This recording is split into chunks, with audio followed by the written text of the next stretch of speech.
Hello my dear students, मैं साधु sir साधु study centre के इस ऑनलाइन पोर्टल पर आप सभी का बहुत बहुत स्वागत करता हूं।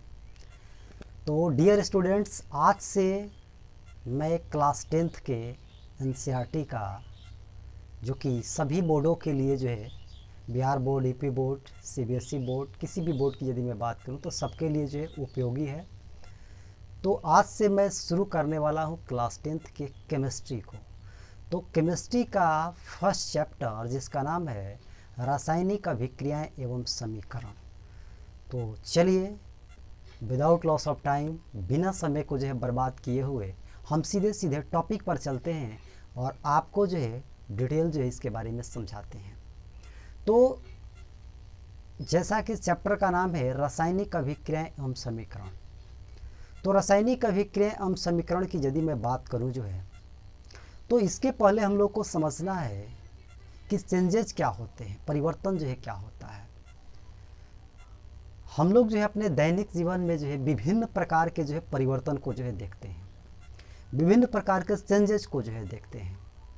जैसे हम लोग देखते हैं कि यदि किसी लोहे के टुकड़े को वायु में रखा गया, हवा में रखा गया, तो उस पर जंग लग जाता है। तो इस तरह के परिवर्तन हम लोगों ने देखे हैं। दूध से दही का बनना, ये परिवर्तन भी हम लोगों ने देखा है। इसी प्रकार जल से बर्फ के टुकड़े का बनना, या बर्फ के टुकड़े से जल का बनना। तो ये तमाम तरह के चेंजेज है, जो परिवर्तन है, हम लोग अपने दैनिक जीवन में, डेली लाइफ के जीवन में देखते हैं। तो चेंज, परिवर्तन, परिवर्तन का मतलब कि बदलाव। तो ये चेंजेज केमिस्ट्री में दो तरह की होती हैं। ये चेंजेज दो तरह की होती हैं। एक को हम लोग कहते हैं फिजिकल चेंज और दूसरे को कहते हैं chemical change. First name is physical change and second chemical change, जिसको भौतिक परिवर्तन और रासायनिक परिवर्तन के नाम से हम लोग जानते हैं। तो अगर मैं बात करूं कि फिजिकल चेंज किस तरह के चेंज को कहेंगे और केमिकल चेंज किस तरह के चेंज को कहेंगे, तो सबसे पहले मैं आपको फिजिकल चेंज बताता हूं। तो फिजिकल चेंज का परिभाषा ये कहता है कि वह परिवर्तन जिसमें किसी पदार्थ के परिवर्तित होने के बाद, अर्थात अपनी अवस्था को चेंज करने के बाद वह अपनी पुनः मूल अवस्था में आ जाता है, तो उसको भौतिक परिवर्तन कहते हैं। फिर से मैं एक बार आपको समझाता हूँ। वह परिवर्तन जिसमें कोई पदार्थ परिवर्तित होने के बाद, अर्थात बदलने के बाद पुनः अपनी मूल अवस्था में आ जाता है, तो उसे हम लोग भौतिक परिवर्तन कहते हैं। जैसे बर्फ के टुकड़े को यदि हम लोग गर्म करें तो वो पिघल के जल बन जाता है, पानी बन जाता है, और पुनः उस जल को यदि हम लोग ठंडा करें तो पुनः वो बर्फ में बदल जाता है।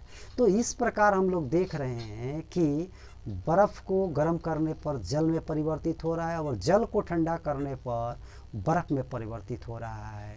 अर्थात जिस रूप से वो चेंज हुआ था, बदला था, पुनः उसी रूप में आ गया। तो इस तरह के चेंजेस क्या कहलाएंगे, तो भौतिक परिवर्तन कहलाएंगे, फिजिकल चेंज कहलाएंगे। तो इस तरह के तमाम एग्जाम्पल दिए जा सकते हैं। जैसे बर्फ़ का पिघलना भौतिक परिवर्तन हो गया, मोम का पिघलना भौतिक परिवर्तन हो गया, मोमबत्ती का पिघलना भौतिक परिवर्तन है। शुष्क बर्फ का सब्लिमेशन, शुष्क बर्फ के सब्लिमेशन का अर्थ क्या हुआ, तो शुष्क बर्फ के सब्लिमेशन का अर्थ हुआ कि ठोस से गैस में परिवर्तित होता है। शुष्क बर्फ सूखा बर्फ वो ठोस से गैस अवस्था में चेंज होता है और पुनः गैस अवस्था से ठोस अवस्था में चेंज हो जाता है। तो शुष्क बर्फ का सब्लिमेशन होता है, ये एक भौतिक परिवर्तन ही है। चलिए, उसके बाद कार्बन डाइऑक्साइड से सूखी बर्फ बनाना। कार्बन डाइऑक्साइड से हम लोग सूखी बर्फ बना सकते हैं और सूखी बर्फ से हम लोग कार्बन डाइऑक्साइड बना सकते हैं। तो इस प्रकार से कार्बन डाइऑक्साइड से सूखी बर्फ बनाना, CO2 से सूखी बर्फ बनाना एक भौतिक परिवर्तन है, फिजिकल चेंज है। इसी प्रकार कपूर का जलना, कपूर चूँकि एक ऊर्ध्वपाती पदार्थ है, ये सीधे ठोस से गैस अवस्था में परिवर्तित हो जाता है। तो कपूर को जब भी हम लोग जलाएंगे तो वैसे तो किसी भी चीज़ का जलना जो है वो रासायनिक परिवर्तन होता है, केमिकल चेंज होता है, लेकिन कपूर का जलना जो है भौतिक परिवर्तन है। कैसे? कपूर जो है जब हम लोग जलाते हैं तो वो ठोस अवस्था से सीधे गैस अवस्था में जो है परिवर्तित हो जाता है, और फिर उस गैस अवस्था को जो है ठोस अवस्था में परिवर्तित किया जा सकता है।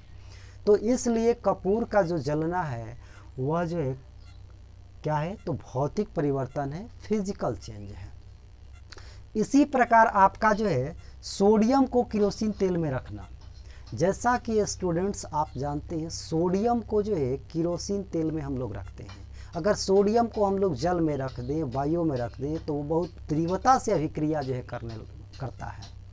तो सोडियम को हम लोग केरोसिन तेल में इसलिए रखते हैं ताकि वो किसी भी प्रकार का कोई अभिक्रिया जो है ना करे। तो सोडियम को केरोसिन तेल में रखना जो है एक प्रकार का जो है भौतिक परिवर्तन है, फिजिकल चेंज है। इसी प्रकार फास्फोरस को जो है, फास्फोरस को पानी में रखना, फास्फोरस को यदि हम लोग जो है केरोसिन तेल में रखें तो तुरंत जो है उसमें अभिक्रियाएं होगी, अर्थात उसमें चेंजेज हो जाएंगे जो है। लेकिन उसी फास्फोरस को यदि हम लोग पानी में रखें तो कोई चेंजेज नहीं होगा, कोई परिवर्तन जो है नहीं होगा। इसलिए जो है फास्फोरस को पानी में रखना क्या है, एक भौतिक परिवर्तन है, फिजिकल चेंज है। इसी प्रकार जल का वाष्प में बदलना, जल जो है वाष्प में बदलता है। जल को जब हम लोग हीट करते हैं तो वह वाष्प में परिवर्तित होता है। उस वाष्प को संघनित करके जो है पुनः हम लोग जो है उस जल में बदल सकते हैं, अर्थात उस द्रव अवस्था में जो है बदल सकते हैं। तो इस प्रकार जो है जल का वाष्प में बदलना भी एक भौतिक परिवर्तन है। इसी प्रकार जल के साथ चीनी का शरबत बनाना, जल के साथ चीनी का यदि हम लोग शरबत बनाते हैं वो भी भौतिक परिवर्तन है। जल का अम्ल से वैद्युत अपघटन कराना, जल से अम्ल का वैद्युत अपघटन कराने का मतलब क्या है? जल का अम्ल से वैद्युत अपघटन कराने का मतलब है कि कोई जल में यदि हम लोग कोई एसिड डाल दें, जो है मान लीजिए कि H2SO4 हमने डाल दिया, और उस जलीय विलयन में यदि हम लोग विद्युत धारा प्रवाहित जो है कराएं तो जल का वैद्युत अपघटन होने के बावजूद भी जो है जल की अवस्थाएं जो है चेंज नहीं होगी। तो इसलिए हम लोग जो है कहेंगे कि जल का अम्ल से वैद्युत अपघटन जो है कराना, यह जो है भौतिक परिवर्तन है, फिजिकल जो है चेंज है। लोहे का चुंबकीयकरण, लोहे का चुंबकीयकरण भी क्या है? लोहे का चुंबकीयकरण भी एक भौतिक परिवर्तन है। कैसे है?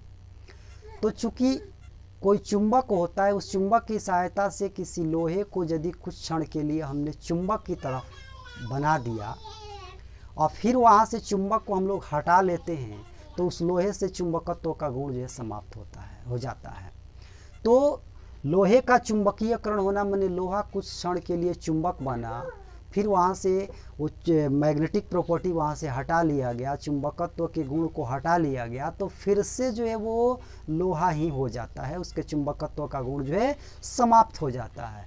तो इस प्रकार हम कहेंगे जो है कि लोहे का चुंबकीयकरण क्या है? तो एक भौतिक परिवर्तन है। तो चलिए, मैं उम्मीद करता हूँ कि ये भौतिक परिवर्तन के जितने भी एग्जाम्पल आपके स्क्रीन पर दिखाई दे रहे हैं ये सब आपको बढ़िया से समझ में आया होगा। अब मैं आपको जो समझाता हूँ कि रासायनिक परिवर्तन क्या है, केमिकल चेंज क्या है। तो कहेंगे कि वह परिवर्तन जिसमें कोई पदार्थ बदलने के बाद पुनः अपनी मूल अवस्था में नहीं आ पाता है, तो उसको हम लोग जो है रासायनिक परिवर्तन कहते हैं। फिर से मैं एक बार रिपीट करता हूँ, वह परिवर्तन जिसमें कोई पदार्थ परिवर्तित होने के बाद अर्थात बदलने के बाद पुनः अपनी मूल अवस्था में जो है नहीं आ पाता है, तो उसको हम लोग जो है केमिकल चेंज कहते हैं, रासायनिक परिवर्तन जो है कहते हैं। जैसे एग्जाम्पल की अगर मैं बात करूं जो है, तो दूध से दही का जो है बनना, दूध से अगर दही बन जाता है तो फिर दही से हम लोग दूध नहीं बना सकते हैं। सो दूध से दही का बनना एक परमानेंट चेंज है, एक अस्थाई परिवर्तन है, इसलिए इसको हम लोग जो है केमिकल चेंज जो है कहेंगे। इसी प्रकार जो है चावल से भात का बनना, अगर चावल से भात बनता है तो भात से फिर हम लोग चावल नहीं बना सकते हैं जो है। मक्खन का खट्टा होना, मक्खन यदि खट्टा हो गया तो फिर उसको मीठा करने के लिए उसमें चीनी डालना पड़ेगा, तब तो मीठा होगा, ऐसे अपने आप तो मीठा नहीं हो जाएगा। तो मक्खन का खट्टा होना क्या है, एक रासायनिक परिवर्तन है, एक केमिकल चेंज जो है। आगे जो है पदार्थ का किण्वन, पदार्थ के किण्वन का मतलब क्या हुआ जी, पदार्थ के किण्वन का मतलब क्या हुआ, तो पदार्थ के किण्वन का मतलब कि कोई भी पदार्थ जो है सड़ जाता है तो उसको पदार्थ का किण्वन जो है बोला जाता है। तो कोई भी पदार्थ यदि सड़ जाएगा तो पुनः उसको मूल अवस्था में हम लोग नहीं ला सकते हैं, इसलिए पदार्थ का किण्वन क्या है, एक रासायनिक परिवर्तन है, एक केमिकल चेंज है। इसी प्रकार यदि मैं आगे बात करूं तो भोजन का जो है पचना, भोजन जो हम लोग के शरीर में पचता है, पाचन का क्रिया जो होता है, तो भोजन पच जाने के बाद पुनः जो है अपनी मूल अवस्था में उसको हम लोग नहीं प्राप्त कर सकते हैं। तो भोजन का पचना भी क्या है, एक रासायनिक परिवर्तन है। इसी प्रकार अगर मैं आगे बात करूं जो है तो सोडियम को पानी में रखना, हाँ देखिए सोडियम को पानी में रखना जो है, सोडियम को केरोसिन तेल में रखा जाता है, तो सोडियम को केरोसिन तेल में रखना भौतिक परिवर्तन है, लेकिन उसी सोडियम को यदि हम लोग पानी में रख दें, वाटर में रख दें, तो वह रासायनिक परिवर्तन होगा, वो जल से तुरंत अभिक्रिया जो है करके जलने लगेगा जो है। तो इसलिए सोडियम को जल में रखना क्या है, एक रासायनिक परिवर्तन है। इसी प्रकार फास्फोरस को जो है, फास्फोरस को केरोसिन तेल में यदि हम लोग रख दें, फास्फोरस को जो है जल में रखा जाता है, फास्फोरस को जल में रखा जाता है, यदि फास्फोरस को हम लोग केरोसिन तेल में रख दें तो वह केरोसिन तेल से जो है विक्रिया कर लेगा, ठीक। तो इसलिए फास्फोरस को केरोसिन तेल में रखना क्या है, एक रासायनिक अभिक्रिया है, केमिकल चेंज है। चलिए इसी प्रकार आगे मैं अब बात करता हूँ, मोमबत्ती का जलना, अगरबत्ती का जलना, लकड़ी का जलना, प्लेटिनम तार का जलना, ईंधन का जलना, तो जितनी भी वस्तुओं का जलना है, कपूर के जलना को छोड़कर, कपूर का जलना जो है, कपूर का जलना जो है ये जो है फिजिकल चेंज है, ये केमिकल चेंज नहीं है। कपूर का जलना फिजिकल चेंज है, लेकिन बाकी जितने भी जलने का है, मोमबत्ती जल रहा है, अगरबत्ती जल रहा है, लकड़ी जल रहा है, ईंधन जल रहा है, पेट्रोलियम जल रहा है, डीजल जल रहा है, जो भी पदार्थ जल रहा है वो सब के सब जो है क्या होता है, रासायनिक परिवर्तन होता है, केमिकल चेंज जो है होता है। चलिए तो मैं उम्मीद करता हूँ कि ये सारा चीज़ आपको समझ में आया होगा।